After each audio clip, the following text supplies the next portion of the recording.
sono alzato, oh vela ciao, vela ciao, vela ciao, ciao, ciao. Una mattina mi sono alzato e ho trovato l'invasor. Oh partigiano, portami via, oh vela ciao, vela ciao, vela ciao, ciao, ciao. Partigiano, portami via, che mi sento di morire.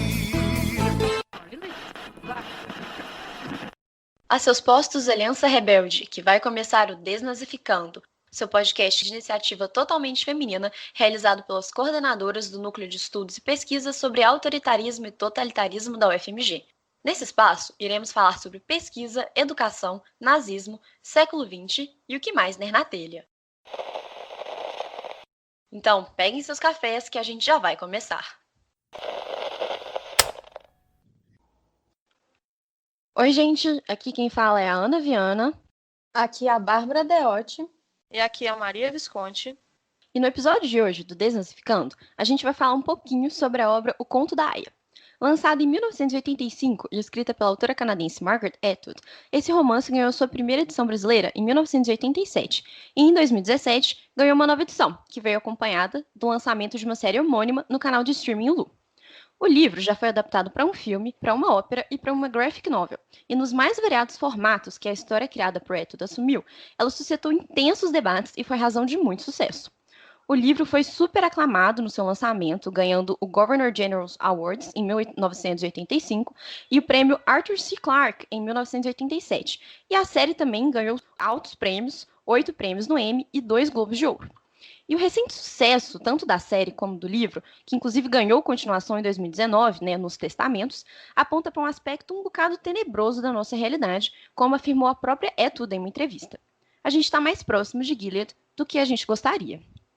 E bom, tendo isso em vista e encarando a ficção como uma fonte de reflexão e de compreensão para a nossa própria realidade, hoje a gente vai fazer uma análise do Conto da Aia a partir do conceito de totalitarismo da filósofa Hannah Arendt, que é nossa conhecida por aqui. Então, a gente vai tentar não só entender o universo criado pela Margaret Atwood, mas também refletir um pouco sobre o nosso próprio mundo. Vamos lá?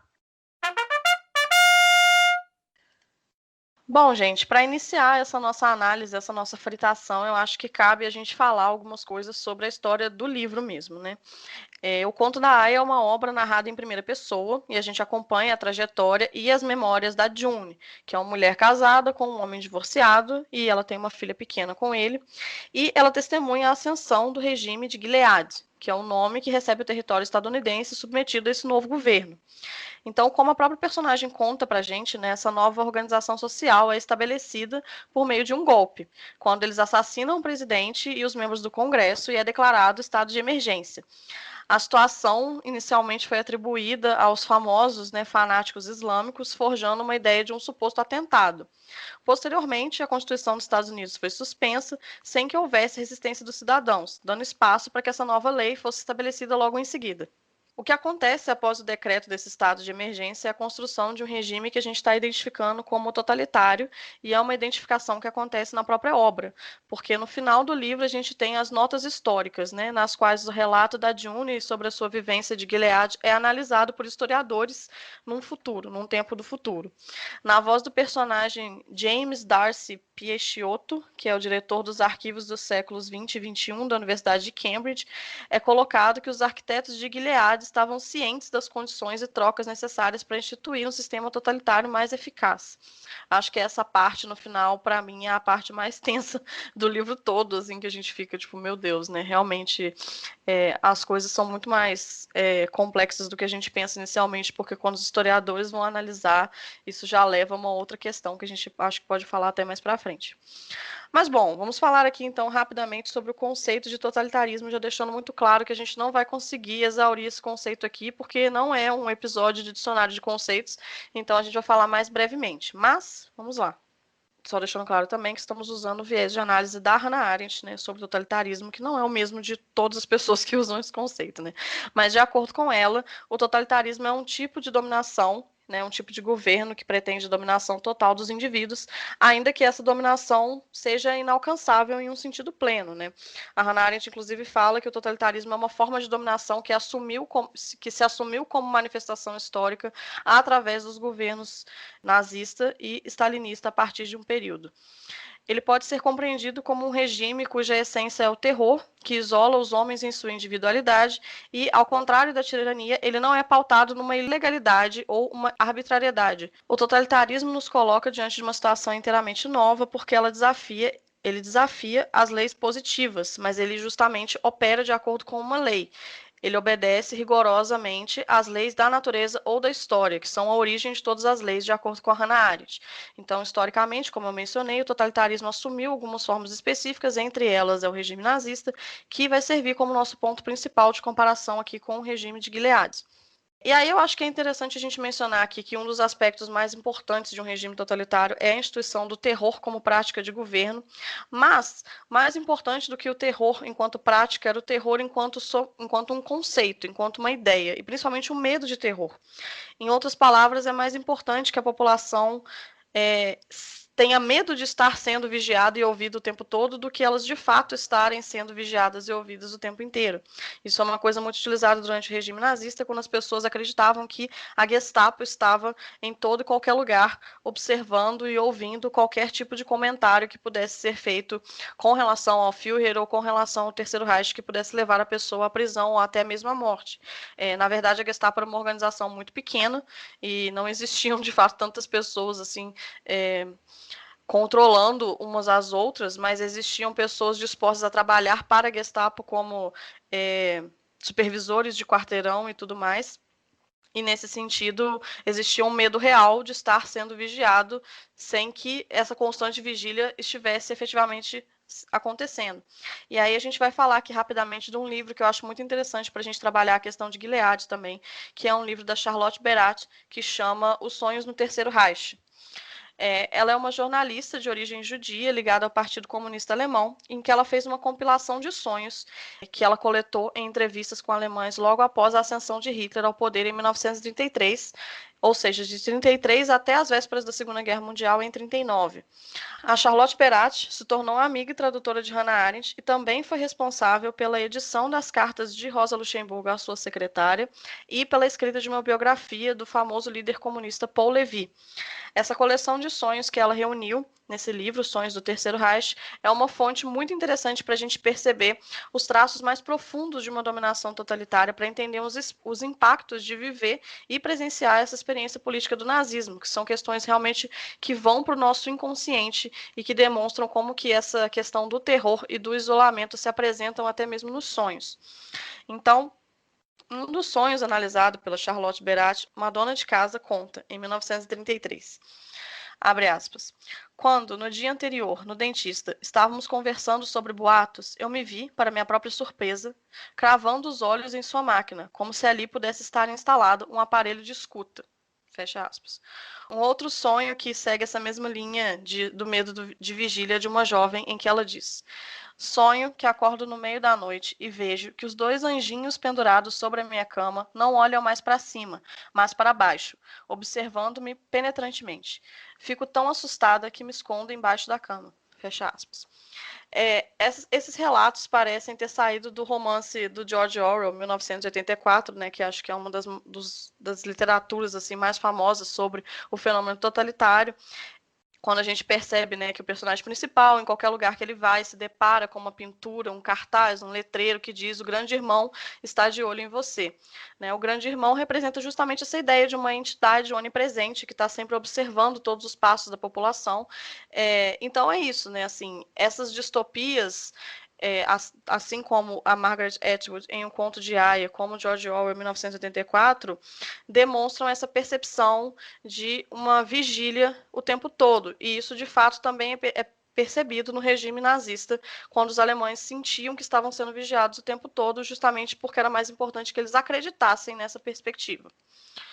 Mas, bom, retomando a questão do conceito de totalitarismo, como eu mencionei, ele é diferente de outras formas de governo, como a ditadura e a tirania, porque, ao contrário da tirania, por exemplo, no qual exerce-se o interesse de um só homem, o governo totalitário se dispõe a colocar em xeque quaisquer interesses particulares ou imediatos em prol da execução das leis, que são supostamente forças sobre-humanas, de onde as leis positivas retiram sua legitimidade final. Ou seja, né, existem leis que estão regendo o regime totalitário e que elas estão acima de qualquer indivíduo, né? O Humberto Eco nos diria, talvez, que essas leis são como, citando aqui Humberto Eco, uma revelação recebida na aurora da história humana, que ficou oculta sob o véu das línguas então esquecidas, aguardando o momento no qual tornar-se-ia visível novamente para a humanidade, para orientar os seus passos e guiá-la em sua direção primordial. A verdade já foi anunciada de uma vez por todas, e só podemos continuar a interpretar sua obscura mensagem. Quem lembra que já falamos muito do Humberto Eco aqui no nosso episódio do Dicionário do Fascismo, né? Se você não ouviu, ouça. Mas, bom, no caso do nazismo, por exemplo, essa lei que a gente está colocando aqui, né, como essa lei norteadora de todos os homens e de todas as pessoas, é a lei da natureza, por meio da qual, quando a gente retira esse véu, o regime teria alcançado os meios para estabelecer a lei de justiça na Terra. A ação do regime totalitário, portanto, é direcionada à realização irrestrita dessa lei que norteia, aplicando diretamente em toda a humanidade, sem colocar em questão a ação humana ou seus desejos. A humanidade torna-se, nesse sentido, então, uma portadora dessa lei, sendo submetida de maneira passiva. Eu acho que é interessante a gente pensar sobre essa questão das leis, justamente para a gente não pensar que o totalitarismo, no caso do nazismo mesmo, é um regime arbitrário, né, que age mediante a loucura pessoal do Hitler.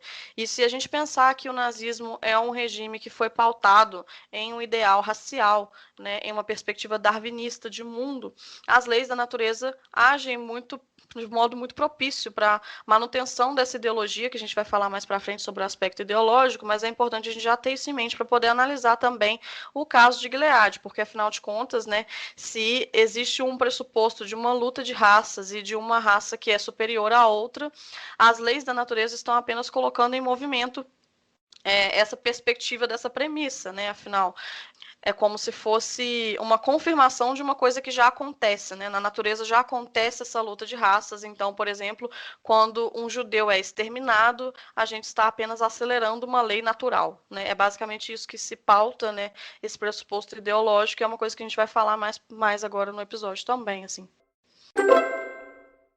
Pensando em Gilead, né, agora, tipo, pensando nas leis, como a Maria falou, a gente vai fritar mais sobre elas na parte quando a gente for falar de ideologia, né, a Bárbara vai contar pra gente mais sobre, mas pensando nessa lei, né, que seria aí norteadora de todo o movimento totalitário, de toda a realidade totalitária, olhando para Gilead, eu acho que a gente pode dizer que essa direção, né, digamos assim, do regime é encontrada por uma lei que estaria supostamente expressa na Bíblia, a qual os homens deveriam total obediência. Então, quando o regime de Gilead se propõe a reorganizar toda a sociedade, eles fazem isso por meio dos preceitos morais que estariam ali, então, depositados nesses textos sagrados. Então, algumas passagens que a gente conhece, né, sempre ouviu falar, como, por exemplo, com relação ao casamento, né, que você só pode se casar uma vez, elas são mobilizadas justamente para reorganizar toda a sociedade, que no caso aí é a sociedade estadunidense que se transforma, pelo menos em parte, no regime de Gilead. Então, quando a gente pensa nessa passagem, né, que eu acabei de falar, que traz essa questão do casamento, né, no qual toda essa coisa tipo, o que Deus uniu, o homem não separa, que a gente sempre ouve falar, né, que na verdade está ali naquela passagem de Mateus, né, que então diz assim: vocês não leram que no princípio o Criador os fez homem e mulher e disse: por essa razão o homem deixará pai e a mãe, se unirá à sua mulher, e eles se tornarão uma só carne. Então eles são uma coisa só. Então, o que Deus uniu, o homem não separa. Bom, ninguém separa. Então, quando a gente pensa nisso, que é uma coisa que a gente sempre ouve, e quando isso é mobilizado de fato dentro do regime, o que a gente tem, pensando aí na nossa narrativa, né, a narrativa da June, é que, bom, automaticamente ela se tornou ali para o regime uma pecadora, né? Por quê? Porque ela foi casada, ela estava casada no momento em que acontece o golpe, com um homem que tinha sido divorciado, né? Ele tinha se divorciado da sua primeira esposa para se casar com a June. Então, assim, todo esse peso dessa separação cai em cima da June, como se ela tivesse sido ali é o agente dessa separação, então eles passam a não considerar a June como uma mulher casada, mas sim apenas como uma grande traidora, porque, na verdade, ela desrespeitou aí o que seria um ordenamento divino, né? Então, o que Gilead diz, não é? Ela tem que reparar esses pecados, e como ela faz isso? Ela se torna uma aia. Então, as aias dentro do regime de Gilead têm essa função social de, bom, uma barriga de aluguel, se é que a gente pode dizer assim, para os casais de alta patente de Gilead que não podem ter filhos, não é? Então, a gente tem aí essa nova condição social, esse novo ordenamento da sociedade, a partir de uma passagem bíblica que, tipo assim, né? Antes não era nada demais, a não ser que você fosse uma pessoa religiosa e que acreditasse naquilo, civilmente falando, isso não tinha nenhuma implicação, mas que agora passa a ter. E aí, pensando na condição das aias, eles também mobilizam de novo a Bíblia, né? Eles mobilizam um versículo que está em Gênesis para instaurar essa nova prática social que recebe o nome de cerimônia, na qual a aia, então, né, dentro do seu período fértil, é obrigada a ter relações sexuais com seu comandante, né, que é o título ali atribuído a esses homens que fazem parte da direção de Gilead, para dar a ele e à esposa um filho. Ou seja, não é uma institucionalização aí do estupro, que nada mais é do que isso, né? Então, o trecho que a gente vê sendo citado, não só, né, no livro, mas também na série, muitas vezes, que é aquele trecho que diz, quando Raquel viu que não dava filhos a Jacó, ela diz, né, então, dá-me filhos ou morrerei. Então, ele fala, tipo, ai, né, mas é Deus, ele não permitiu que a gente tivesse filhos, o que a gente faz? E ela responde, aqui está Bila, minha serva, deite-se com ela para que tenha filhos em meu lugar. E por meio dela, eu também posso, então, formar uma família. Então, assim, eles realmente mobilizam esses trechos que, a princípio, né, para nós, pelo menos assim, não necessariamente diriam muita coisa para justificar, né, e guiar realmente toda uma reordenação social. Além disso, a gente tem uma situação muito peculiar, né, das aias, que é que elas recebem um novo nome, né, quase que como se fosse um novo batismo, assim. Então, elas passam a ser denominadas pela junção da preposição of, né, que em inglês quer dizer de, e o primeiro nome dos comandantes aos quais elas servem, né. Então, no caso da June, a gente tem ali que o nome do comandante dela é Fred, então ela se torna of Fred, né, do Fred, digamos assim. Né? Então, a gente vê aqui que existe também um processo sistemático de despersonalizar essas mulheres por meio da mudança do nome delas, que passa a significar uma posse. Então, elas não têm qualquer relevância social, exceto por esse papel que é justamente dar filhos aos comandantes, né? Que é um papel ali social determinado, né? Uma coisa institucional mesmo. E a situação da June, então, se repete com várias outras mulheres, né? Não só as que se casaram, se divorciaram, enfim, mães solteiras, né? As que tiveram filhos, né, fora do casamento, aquelas que pertencem à comunidade LGBT, que aí não só as mulheres, né, dentro do romance da Etude recebem esse nome, mas também os homens, que são as traidoras ou os traidores de gênero, né? Então a gente tem realmente toda uma reordenação social a partir dessa lei, então, que é aí extraída da Bíblia.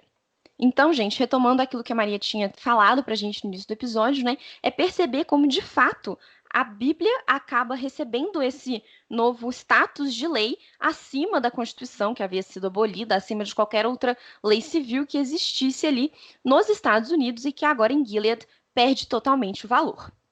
Então, assim, né, gente? Ainda que a gente possa questionar se esses preceitos estão ou não estão na Bíblia, o fato que permanece para nós dentro da nossa história aqui, dentro do nosso caso de análise, é que a Bíblia ela é evocada pelos perpetradores deste regime como fonte de legitimação dessas ações, assim como a natureza é, como a Maria disse, evocada pelos nazistas. A natureza, na verdade, até aparece dentro do livro, mas ela é mobilizada de um jeito bem diferente pelo comandante da June, né, pelo Fred. O que está em questão ali para ele não é a superioridade racial, mas sim a utilização da natureza como uma forma de legitimar essas práticas sociais que estão sendo adotadas pelo regime. Então a gente pode perceber isso numa fala desse personagem, né, quando ele aborda, inclusive com a June, a possibilidade de se casar por amor, né, no período que seria ali anterior a Gilead. Então ele diz: aqueles anos foram apenas uma anomalia, historicamente falando, apenas uma feliz casualidade. Tudo o que fizemos foi pôr as coisas de volta, de acordo com as normas da natureza. Então, essas normas aqui, né, elas não consideram sentimentos, né? O que elas consideram é a necessidade de reprodução da espécie, que é uma preocupação super central dentro do regime de Gilead, visto que naquele momento, né, no período anterior a Gilead, os Estados Unidos já estavam passando por uma baixa extrema de natalidade, né? A taxa de natalidade estava, tipo assim, lá embaixo, e várias mulheres não conseguiam engravidar, o que levou, então, os seus dirigentes a definirem a atuação social das aias, né? Então, para redimir os seus pecados, digamos assim, no regime anterior, elas ganham essa nova atuação, eles se aproveitam da fertilidade dessas mulheres consideradas pecadoras, para que elas, então, tenham filhos para o regime. E em outra passagem que o comandante se refere a essa necessidade, digamos assim, né? E aqui eu acho que vale uma problematização que a gente vai fazer daqui a pouco, é justamente que ele diz que os homens têm uma necessidade natural de se relacionar com mais de uma mulher. E isso é muito curioso, né? Porque por trás de todos esses argumentos religiosos que pregam a fidelidade marital, a gente tem uma noção ali que o comandante esboça, que é dessa tendência natural a uma não monogamia, né? Então, ele diz o seguinte em um determinado trecho do livro, né? O que significa, então, colocar as coisas de volta à ordem natural? Significa que realmente você não pode trapacear com a natureza. A natureza exige variedade para os homens. É lógico, razoável, faz parte da estratégia de procriação. É o plano da natureza. As mulheres sabem disso instintivamente. Por que elas compravam tantas roupas diferentes nos velhos tempos? Para enganar os homens, levando-os a pensar que eram várias mulheres diferentes, uma nova a cada dia. Então aqui a gente volta para Hannah Arendt para problematizar então essa lógica, né, que ele aponta aí dentro da natureza.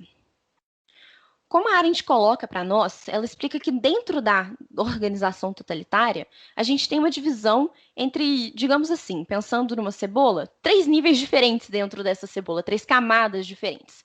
A gente tem os simpatizantes do movimento, os membros do movimento e a vanguarda do movimento. Então, os simpatizantes são aqueles que recebem as ideias defendidas pelo movimento de maneira passiva, sem ultrapassar o conhecimento teórico que é defendido pelos membros.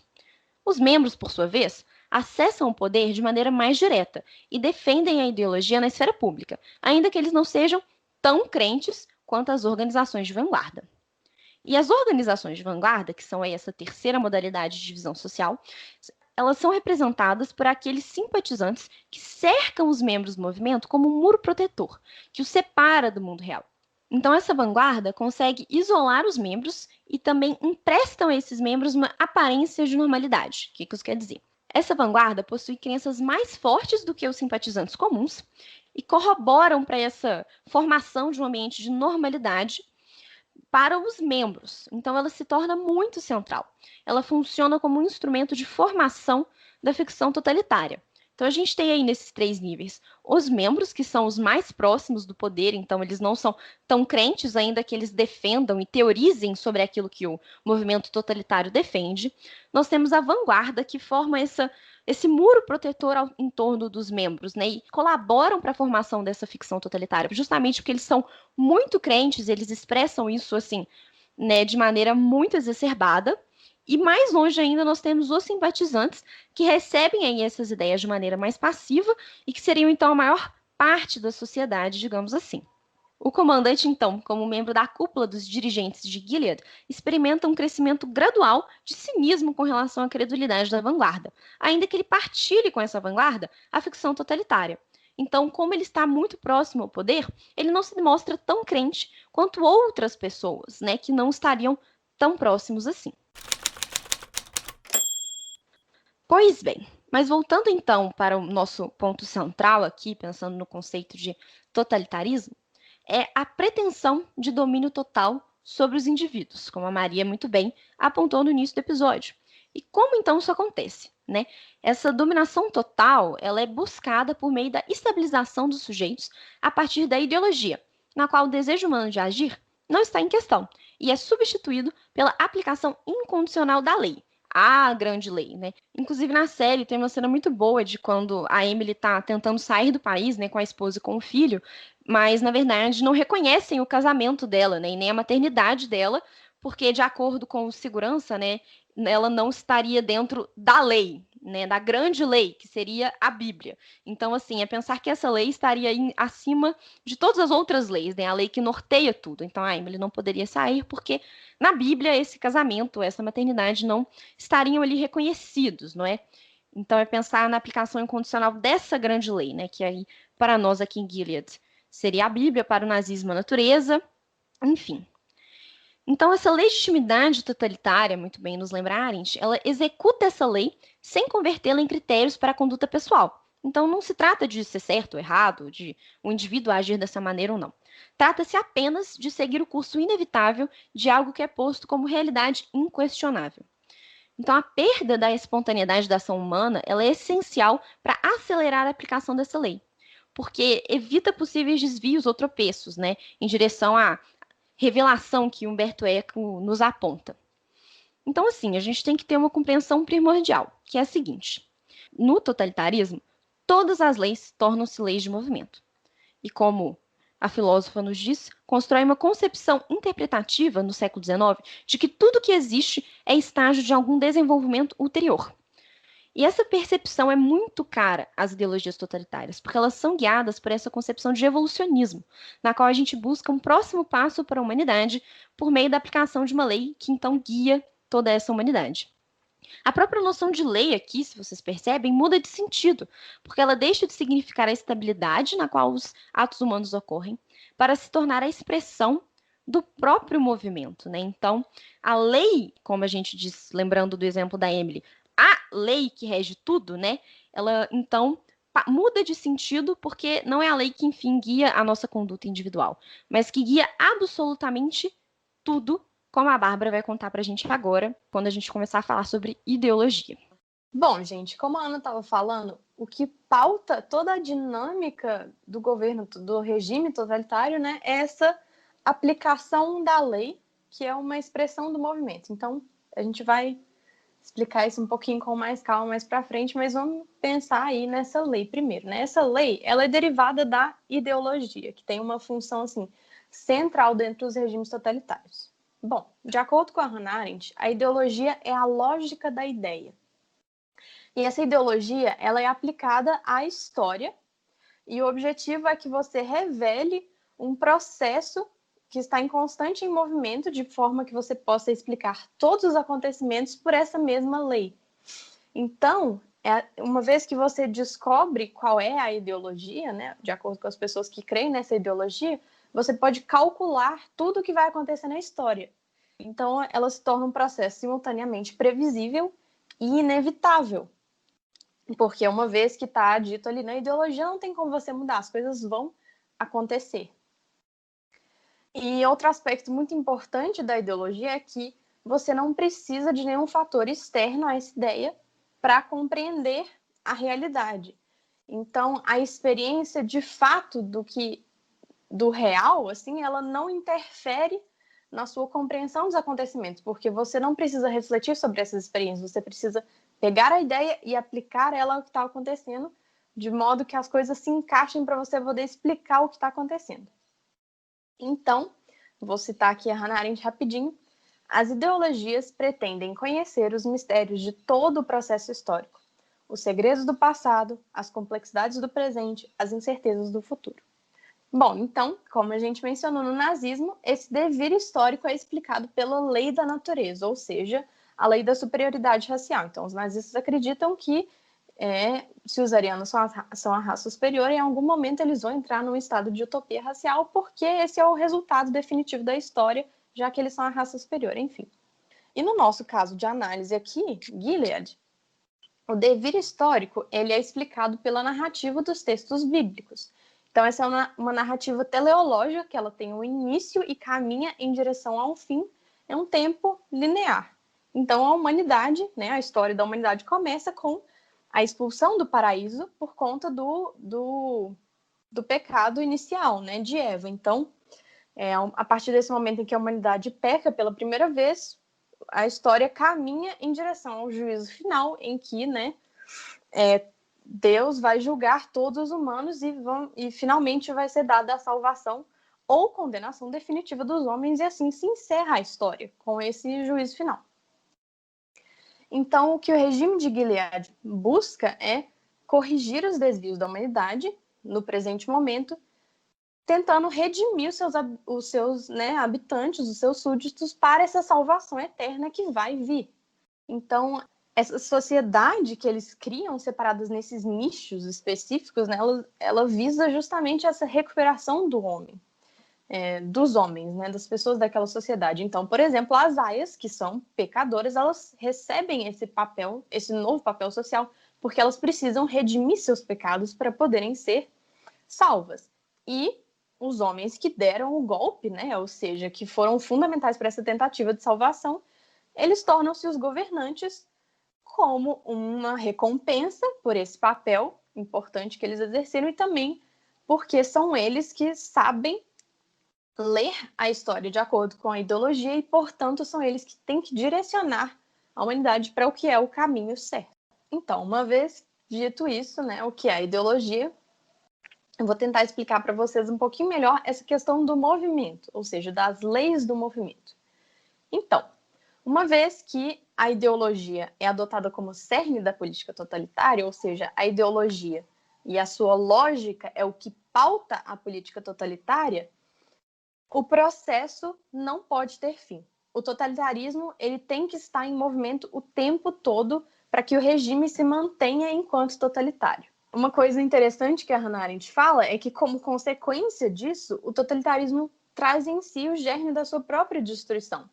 Então, vamos pensar no exemplo do nazismo, né? Se a lei da natureza é a eliminação dos seres vivos que não são dignos da vida, então, uma vez que você não puder encontrar mais novas categorias que você possa classificar como nocivas e indignas de viver, que você tem que eliminar, você vai acabar eliminando a própria natureza em si e terminar na destruição completa de toda a vida. Então, de modo similar, né, pensando aqui em Gilead, se o objetivo dos comandantes é corrigir o pecado da humanidade, né, e criar novas formas para que os pecadores possam se redimir, mas eles eliminam aqueles que não possuem salvação, ou então eles eliminam todos os que são, como a Ana mencionou, considerados traidores de gênero, né? Então, eles precisam, o regime de Gilead, ele precisa categorizar, criar grupos para que ele possa categorizar como pecadores, para que essas pessoas ou sejam eliminadas ou cumpram essas funções submissas, né, essas funções terríveis, e eles precisam o tempo todo que esse movimento se mantenha. Então, eles precisam o tempo todo encontrar novos pecadores para que o regime se mantenha no poder, porque uma vez que, né, supondo que eles resolvessem o pecado de todo mundo, o regime acabaria. Então, eles precisam criar novos grupos para serem condenados o tempo todo para que o regime se mantenha.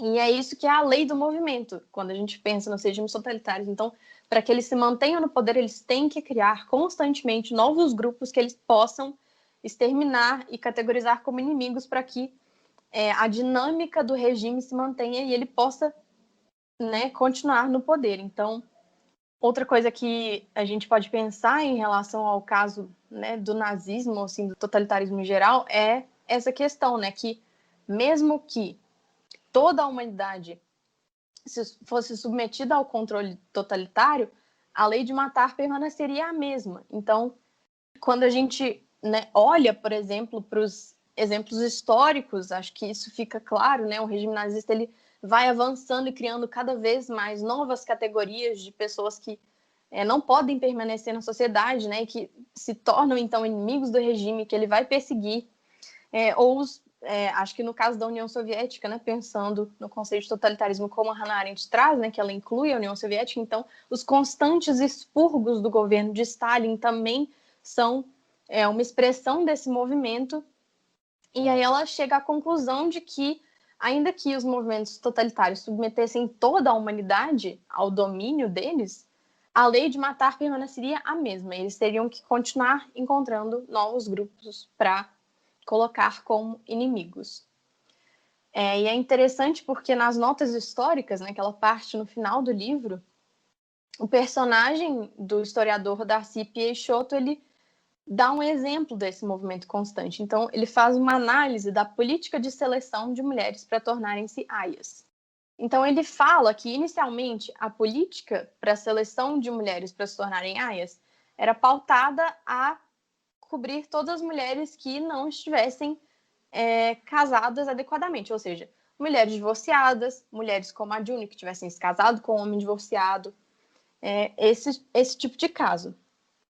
E aí, uma vez que todas essas mulheres foram selecionadas para ser aia, o regime teve que ampliar essa política. Então, eles passaram a incluir também mulheres que tinham se casado e que estavam no seu primeiro casamento, mas isso não bastava mais, porque se esse casamento tivesse sido registrado somente no cartório civil, então agora ele também passou a ser considerado como pecaminoso. Então, ele não é mais um casamento efetivo. Ou seja, o regime pôde incluir mais mulheres nessa categoria de aia e passar a obrigar elas a cumprir essa função social. A Arendt também fala que outro ponto muito importante dessa função da ideologia dentro do sistema totalitário é que ela prepara os indivíduos para cumprirem um papel. Então, esse papel pode ser tanto de carrasco quanto de vítima. Mas o que acontece é que no regime totalitário, essa escolha independe não só das convicções das pessoas, dos candidatos, digamos assim, mas também independe de qualquer ação que eles possam, qualquer atitude que eles possam ter efetivamente tomados. Porque a decisão de quem vai ser carrasco ou quem vai ser vítima independe completamente do indivíduo e é uma decisão tomada previamente de acordo com a ideologia. Então, de novo, voltando a Gilead. Esse casal, esse suposto casal que se casou somente no cartório civil, não importa se ele concorda ou discorda do regime, não importa se eles estão seguindo adequadamente todas essas normas. O que importa é que o regime decidiu que, a partir de agora, eles não obedecem mais aos preceitos ideológicos estabelecidos previamente pela ideologia. Portanto, independentemente de qualquer coisa que eles possam fazer ou possam ter feito, eles se tornam inimigos.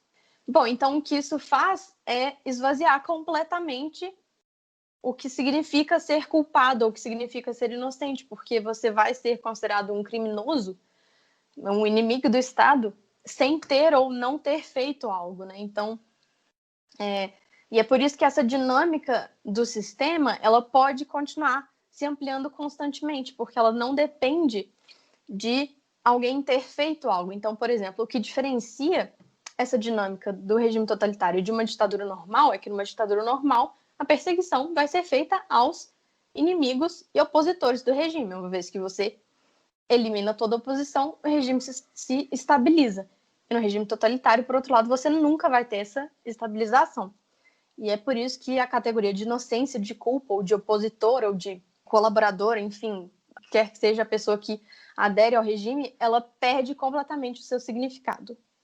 Pensando nisso que a Bárbara falou, foi uma coisa que a gente já comentou aqui em algum episódio também, e que eu acho que passa muito bem essa ideia, de que realmente a escolha de qual papel a pessoa vai desempenhar, digamos assim, se você vai ser um carrasco, se você vai ser uma vítima, realmente não perpassa a ação individual ou a crença individual, porque é um inimigo objetivo, Você, a partir da lei que esse regime adota, digamos assim, pode ser a natureza, pode ser a Bíblia, pode ser a história, enfim, a história, na verdade, perpassa todas elas de uma forma ou de outra, Mas o ponto é que é uma coisa objetivamente definida. Se essa lei disse que, a partir desse momento, você não pode mais estar casado pela primeira vez, se isso não for um casamento que aconteceu na igreja, se for apenas um casamento civil, se isso não serve mais para o regime, então não importa, Você objetivamente não está dentro das normas, Você objetivamente não pertence mais a esse grupo que pode continuar vivendo tranquilamente, Então, assim, é só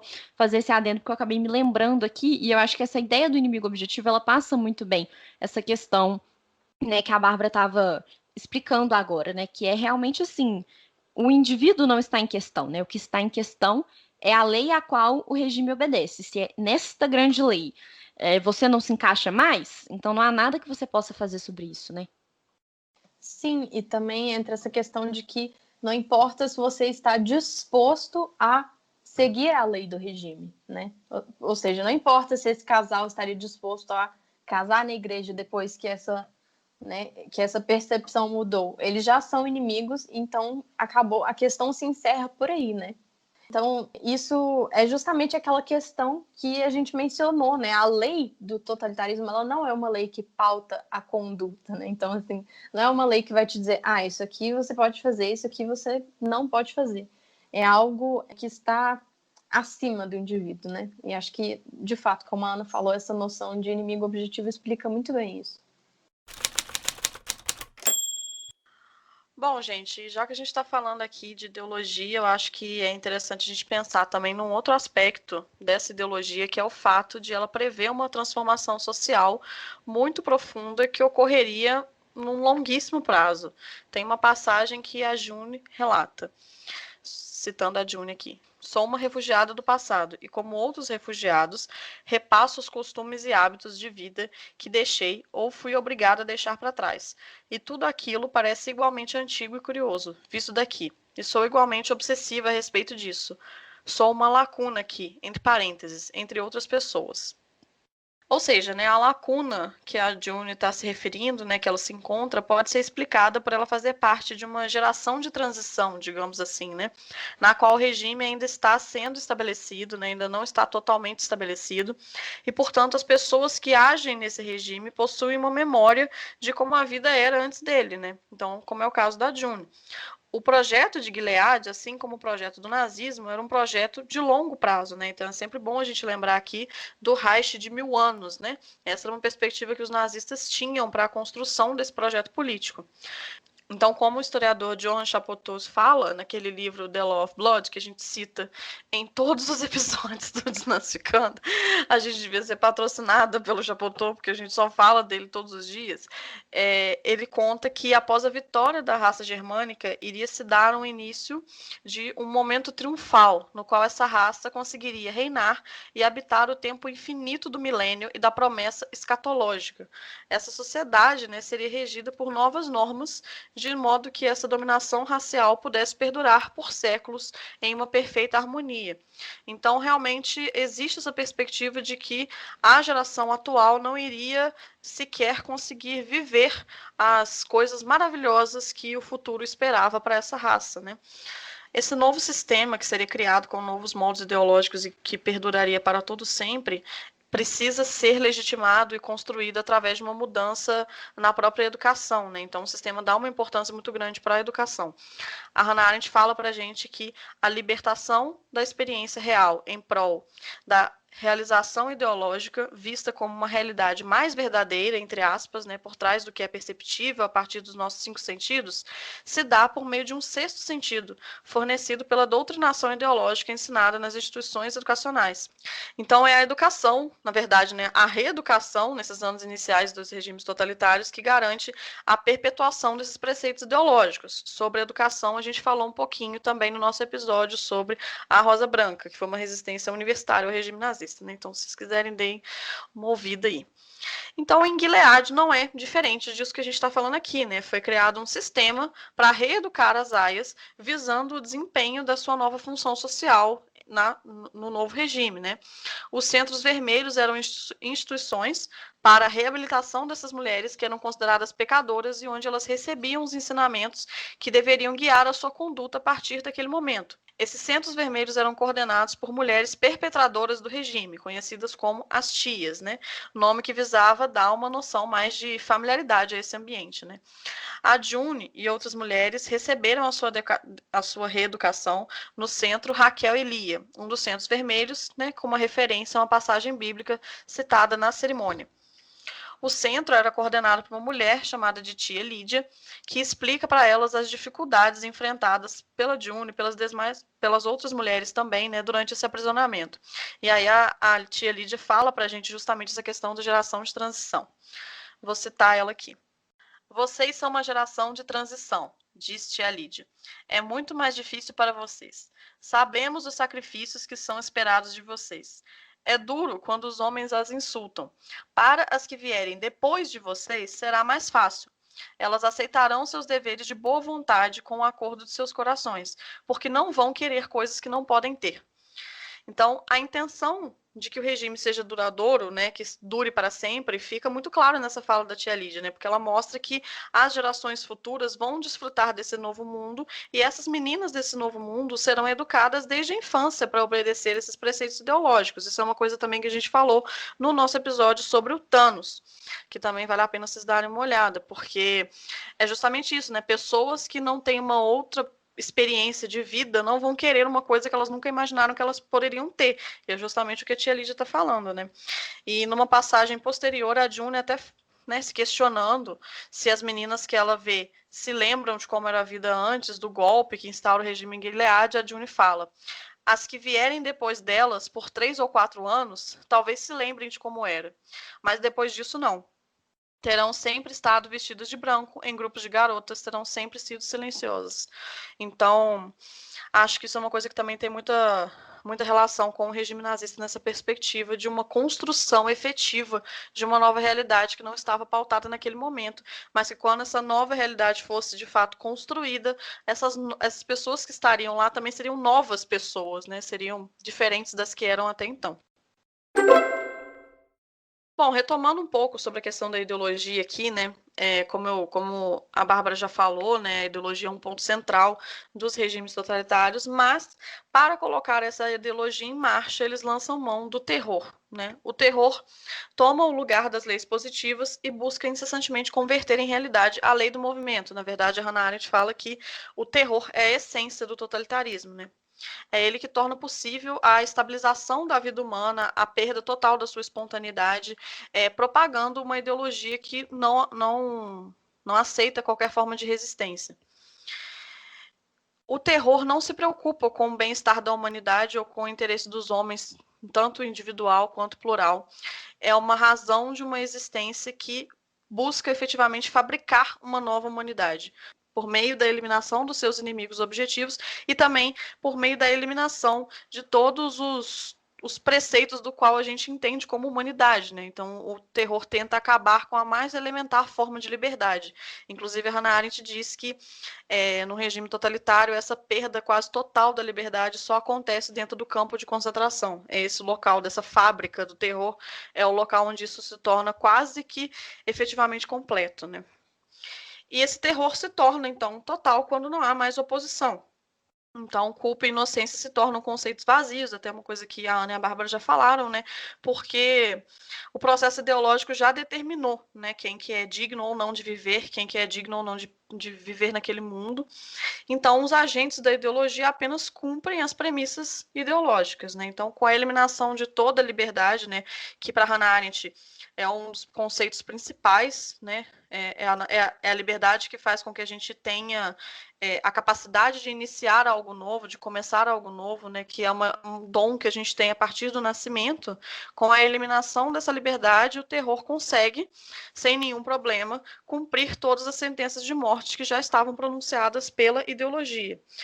Justamente pensando nessa perspectiva de que o objetivo final do terror é transformar, inclusive isso é uma coisa que a Hannah Arendt fala bastante, que é bem interessante, transformar todos os homens em cães de Pavlov. É por causa daquela experiência de Pavlov, não sei se todo mundo já ouviu falar, acho que eu já falei isso aqui também, na qual o cara lá toca um sino e aí o cachorro, ele toca o sino e dá a comida pro cachorro. Toca o sino, dá comida pro cachorro, até a hora que assim que ele chega perto do sino, o cachorro já começa a babar, né?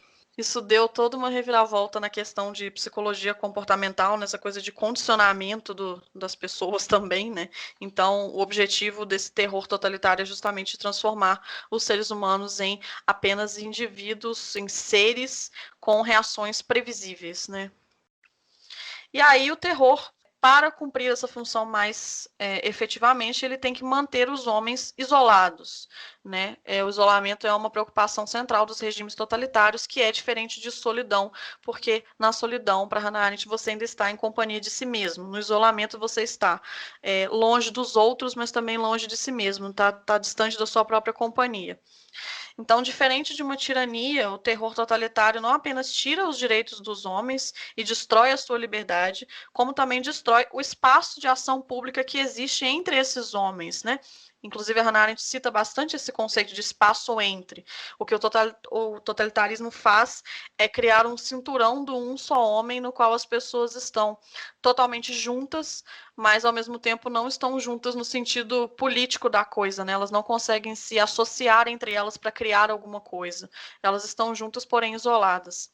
E esse espaço entre os homens é o espaço da liberdade, né? E quando ele está ausente, ele não deixa nenhuma margem para a ação dos homens. Em um regime totalitário perfeito, cada movimento desses homens se dá dentro desses princípios ideológicos proclamados e dentro de uma coisa já previsível, como eu falei, né? Então, para Hannah Arendt é muito importante o coletivo para as ações humanas, né? É esse espaço entre os homens, é essa ação conjunta, é isso que faz a política, né? O mundo para ela é dos homens, não do homem no singular. Então, quando o regime totalitário acaba com esses espaços onde isso é possível, fica mais difícil ainda você ter um poder de ação. Então, pensando nesse sentido, o totalitarismo ele destrói não só a esfera privada, mas a esfera pública de ação política, né? E é esse homem totalmente isolado e também desenraizado, né, que não consegue pertencer a esse mundo, que também não consegue agir mediante esse pertencimento, essa falta de pertencimento, ele, né, não consegue pensar em soluções, não consegue sair dessa situação. Esse é o homem perfeito para o regime totalitário, né? A transformação da sociedade de massas, enfim, tem várias questões que tocam e que tangenciam essa questão ideológica, mas é bom a gente pensar que esse homem que está isolado e que também não está na companhia de si próprio, né? Ou seja, ele não consegue fazer o processo do 2 em 1, que é o processo do pensamento, que é o processo de refletir sobre as suas próprias ações, sobre o que você vai fazer, ou como você fez, se o que você fez foi certo ou se foi errado. Esse homem é o homem perfeito para o totalitarismo, porque é o homem que vai dar cabo ao que a ideologia demanda dele, né? Então, por exemplo, se a gente pegar o caso do Eichmann, que é o burocrata por excelência, ele é justamente um exemplo desse homem que está isolado dos outros, no sentido de ação política coletiva, mas ele também está isolado de si mesmo, ele não pensa, né? Ele não para refletir sobre o que a sua ação dentro daquele regime significa. Então, por isso também que ele é uma ferramenta muito essencial para o regime totalitário e uma ferramenta para o terror também. Então, eu acho que essas questões todas estão muito presentes dentro do regime nazista, mas também aparecem na obra da Margaret Atwood, porque, assim como outras distopias, como eu falei no começo, né, com George Orwell e tal, eles trabalham muito com essa noção do isolamento individual, né, com essa noção de que o ser humano já está tão condicionado àquelas ações, né, a acordar todo dia e fazer determinada coisa, que ele já nem consegue sequer vislumbrar um outro tipo de futuro. Então, eu acho que são questões que estão muito pautadas aí nessa perspectiva do terror no funcionamento da ideologia. Não, e é justamente isso, né? Pensando aqui em Gilead, né, para a June, que está sendo nossa companheira aqui na reflexão de hoje, esse isolamento, né, essa sensação de solidão se tornou uma realidade, assim, indubitável. Né? Em uma passagem, ela relata: é possível ir tão longe para dentro, descer tão fundo e recuar tanto que eles jamais conseguiriam fazer você sair. Por que lutar? Isso nunca será o bastante. Então, além dessa sensação de solidão, a sensação de impotência que ela encara, né, frente ao governo totalitário, é uma característica muito fundamental, porque ela perde realmente todo o contato com o mundo e não vê motivo para resistir a esse novo sistema. Numa outra passagem, né, ela diz: é difícil resistir. Acredite. Então, essa dificuldade se torna ainda mais profunda quando a gente leva em conta a inversão da lógica da culpa que é proposta dentro do regime totalitário. Então, quando alguém é punido por ter desviado de uma conduta esperada, a culpa dessa punição não é de quem está exercendo essa punição, né? Então, o culpado não é quem pune a outra pessoa, mas sim quem desviou, porque essa pessoa que desviou ficou no caminho do terror.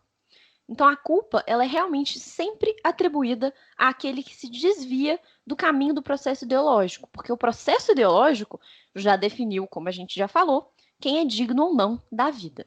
Essa redistribuição da culpa fica muito clara em uma passagem na qual a June conta sobre a sua saída para comprar comida para a casa do comandante, e ela é acompanhada por outra aia. Então, a June diz: viramo-nos e caminhamos juntas, passando pelas grandes casas em direção à parte central da cidade. Não temos permissão para ir lá, exceto em pares. Supostamente, isso é para nossa proteção. embora a ideia seja absurda. Já somos bem protegidas. A verdade é que ela é minha espiã e eu sou a dela. Se alguma de nós duas escapulir da rede por causa de alguma coisa que aconteça em uma de nossas caminhadas diárias, a outra será responsável. Então, nesse trecho, a gente pode perceber a ausência da liberdade que as aias têm, né? Um trabalho de vigilância constante da sua companheira de compras. Então, a determinação de que elas devem se observar constantemente, sob pena de serem punidas pelo desvio da outra parceira, é um dispositivo de controle que é estabelecido por meio do terror. Porque se uma das duas aias desviar do caminho, não apenas no sentido literal, né, do caminho até o supermercado, mas no sentido do desvio ideológico, a outra será punida por não desempenhar o seu papel de manter a companheira na linha, de manter a companheira no caminho correto. Então, ela vai ser considerada como cúmplice de um desvio alheio. Então, aqui a gente pode refletir como isso é um dispositivo muito eficaz, porque não apenas, né, essa redistribuição da culpa, mas você, por meio dessa redistribuição, corrobora para o isolamento, né? Então, você impede a formação de vínculos, sejam eles pessoais ou políticos, entre uma aia e a outra, porque elas são incentivadas a sempre se policiarem. Então, elas são colocadas realmente umas contra as outras e elas permanecem isoladas nas suas próprias individualidades.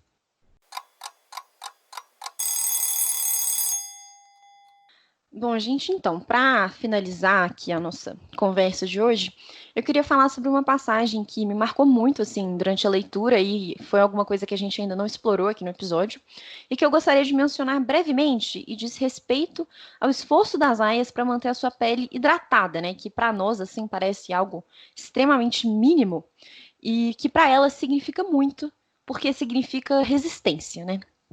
Então, a June diz que enquanto elas fizerem isso, né, enquanto fizermos isso, passar manteiga em nossa pele para mantê-la macia, podemos acreditar que algum dia sairemos, que seremos tocadas de novo com desejo ou com amor. Temos nossas próprias cerimônias, nossas cerimônias privadas. Quando a June diz isso no livro, me lembrou muito o Primo Levi, né, que, enfim, um sobrevivente do Holocausto, que tem inúmeros livros, que inclusive a gente já citou ele aqui também, né? Ele diz então que até amarrar os sapatos num campo de concentração configuraria uma ação de resistência. E algo que a Margaret Atwood faz muito bem neste livro, bem como nos testamentos, é captar essa essência do regime totalitário, né? Assuntos que a gente já comentou aqui. A falta de liberdade, a vigilância constante, a dificuldade de resistir, a inexistência do privado e também o terror como um companheiro, né? A cada passo que é dado. Retomando lá as notas históricas no final do livro, quando o professor Peixoto fala sobre o trabalho do historiador, ele diz o seguinte: como todos os historiadores sabem, o passado é uma enorme escuridão e repleto de ecos. Vozes podem nos alcançar a partir de lá, mas o que dizem é imbuído das obscuridades da matriz da qual elas vêm. E, por mais que tentemos, nem sempre podemos decifrá-las precisamente à luz mais clara de nosso próprio tempo. Então, isso é algo que dialoga muito com várias reflexões que nós temos, né, enquanto historiadores, e eu acredito que por meio de obras como o Conto da Aia, talvez a gente consiga se aproximar meio que por outros caminhos um pouco mais tortuosos, talvez, né, desse caos que o passado abriga. Né? Então, essas obras distópicas, né, essas histórias ficcionais, eu acho que elas são um complemento importante para o nosso trabalho, porque, bom, embora nós sempre partamos, né, dos documentos, né, a gente pode ser inspirado e guiado por meio de narrativas como as de June, né, que podem funcionar talvez como uma luz mesmo, né, uma luz que nos guia através dos escuros caminhos dos fatos passados e que talvez nos permita um vislumbre daquilo que nos é inacessível e sempre será, que é a dimensão do vivido, né. Então a June, ela não existiu, mas ela poderia ter existido. E talvez pensando aí nessa ficção como fonte de reflexão, ela pode funcionar mesmo como uma guia para que a gente olhe para as nossas fontes, né, para os nossos documentos com uma percepção um pouco mais sensível e também nos conscientize das nossas próprias impossibilidades, né, ao olhar para esse passado e ao interrogar esse passado. Então, talvez, para finalizar, eu possa dizer que o que nos amedronta em Gilead, né, algo que a própria Margaret Atwood falou, como eu falei lá no início do episódio, não são seus absurdos, mas sim a sua plausibilidade. Voltando de novo para a fala do Peixoto, havia muito pouco de verdadeiramente original ou nativo em Gilead. A sua genialidade foi a síntese. Síntese essa que pode ser realizada a qualquer momento, né? Porque, como nos lembra Hannah Arendt, todos os elementos que criaram o totalitarismo ainda estão aqui, né? Dispostos. Eles ainda existem. Nós ainda estamos nessa mesma sociedade. Esses elementos pré-totalitários estão sempre à espreita, sempre esperando, né, para uma possível próxima combinação, que não vai ser igual a nada que aconteceu já no passado, mas que nada impede também que eles não se combinem de novo. Então, é pensar sobre como a gente pode olhar para essa ficção, não tão ficcional assim, podemos dizer, para tentar olhar ao nosso redor e compreender isso de uma maneira um pouco diferente, né? De uma maneira um pouco mais sensível e também mais autoconsciente das nossas próprias subjetividades. Então é isso, gente. A gente espera que vocês tenham gostado dessa nossa fritação sobre o conto da Aya. Contem se vocês querem que a gente fale mais sobre outros livros da Etude, sobre a série, que também dá muito pano para manga, porque traz muitos elementos novos, né? E é uma série incrível que, enfim, tudo para mim. Mas é isso, gente. Um beijo para vocês, até a próxima e contem pra gente o que vocês acharam depois. Bom, gente, é isso. Espero que vocês gostem do episódio, como a Ana falou. A gente abordou só alguns aspectos, a gente podia falar muito, muito mais desse livro. Se vocês gostarem, a gente volta nesse assunto. Não demos ele por esgotado. Mas é isso, então. Espero que tenham gostado e espero que seja uma reflexão boa para vocês. E se vocês ainda não leram o livro, por favor, leiam, porque ele é realmente muito, muito, muito bom e merece a leitura. É isso. Um beijo.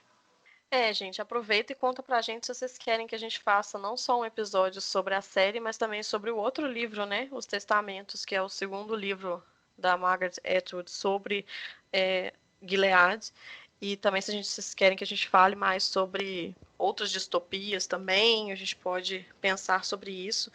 Mas eu acho que no final das contas, distopias acabam sempre sendo muito boas para a gente pensar muito mais a nossa realidade do que tanto um passado. Então, por mais que a gente tenha evocado muito o nazismo aqui, tenha traçado paralelos e falado sobre o conceito de totalitarismo, eu acho que o conto da Aya está muito mais próximo do nosso presente, da forma principalmente como o Brasil está sendo estruturado, como está sendo pensado, como a ideologia religiosa está sendo colocada na política, do que efetivamente com o passado. Então, acho que é uma coisa interessante da gente pensar. Digam pra gente o que vocês acharam e até a próxima. Leiam Margaret Atwood, galera. Beijo, tchau.